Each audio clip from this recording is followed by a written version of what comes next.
Clara respirava com dificuldade no leito de hospital.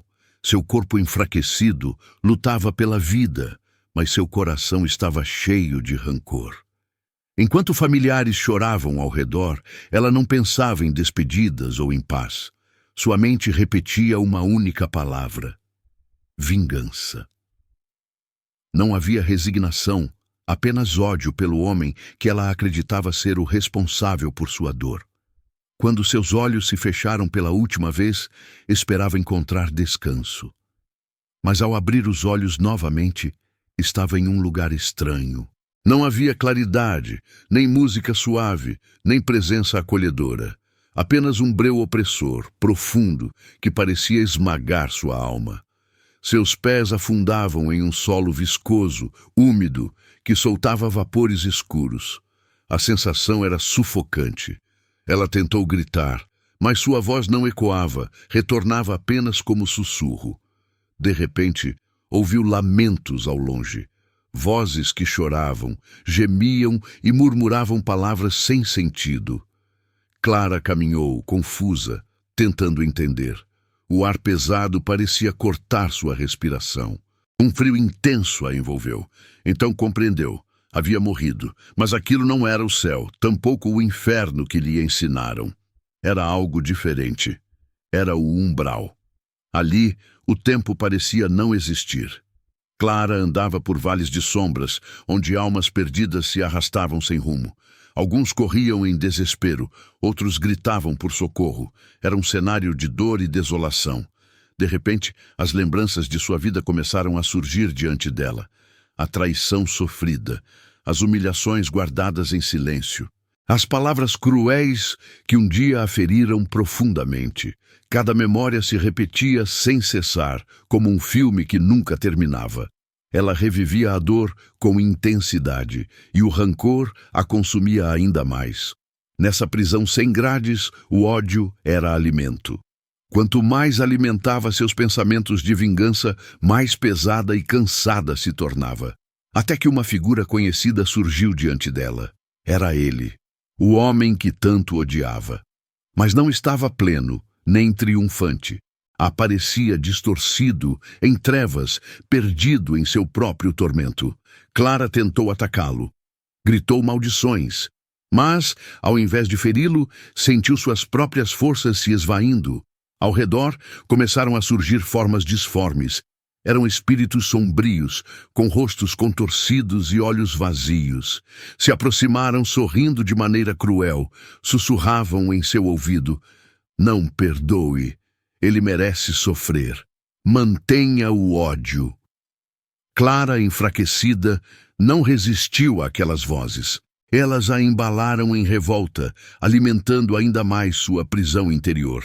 A cada dia, se é que havia dias ali, seu coração se endurecia. Mesmo quando uma brisa suave, quase imperceptível, tentou tocar seu rosto, trazendo lembrança de paz, ela a afastou. O orgulho era mais forte. Ela se agarrava à ideia de que vingança era a única justiça possível. Mas a solidão era insuportável. Caminhando, viu milhares de almas vagando pelo mesmo desespero. Algumas gritavam, outras se arrastavam como sombras sem esperança. O céu era coberto por nuvens densas, sem estrelas. Por vezes, rasgava-se para mostrar labaredas distantes. Era como se todo aquele lugar fosse feito de dor. E Clara entendia. Estava presa ao umbral, porque não queria perdoar. Mas ainda não estava pronta para reconhecer isso. E assim, sua agonia prosseguia. Certa vez, um som diferente surgiu. Era uma melodia suave, lembrança de sua infância. A voz de sua mãe, cantando-lhe uma canção de ninar. Por um momento, o coração de Clara se aqueceu. Ela se lembrou da inocência perdida, dos dias de ternura. As lágrimas escorreram silenciosas, mas logo se revoltou contra si mesma. Não, não posso perdoar, não posso esquecer. E a escuridão voltou a cercá-la com mais intensidade. Quando parecia não haver mais saída, uma luz distante rompeu o breu. Um espírito sereno se aproximava, irradiando calma. Sua voz era doce.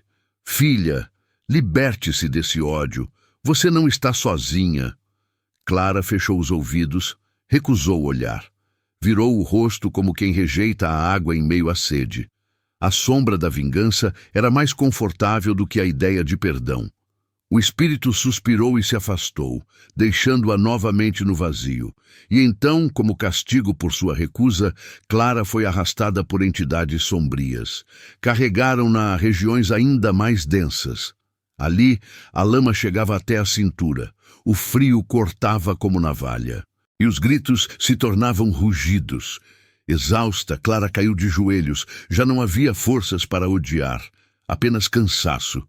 As sombras a cercavam, exigindo que mantivesse a revolta, mas algo dentro dela começava a se quebrar. Um pensamento simples nasceu em sua mente. Basta. Foi nesse momento que, quase sem perceber, seus lábios pronunciaram uma oração esquecida. Meu Deus, se ainda me ouves, ajuda-me. Não era um discurso elaborado. Era apenas um sussurro frágil, nascido do fundo da alma. Mas essa pequena chama abriu uma brecha no véu sombrio. Uma claridade suave penetrou a escuridão. As entidades trevosas se afastaram, irritadas, e mãos luminosas a ergueram da lama. O peso do rancor começou a se dissolver. Clara chorava, mas agora de alívio. Pela primeira vez desde sua morte, sentia esperança. O umbral não desapareceu de imediato, mas dentro dela algo havia mudado. O ódio já não era mais seu dono, e uma nova jornada, de cura e aprendizado, estava apenas começando.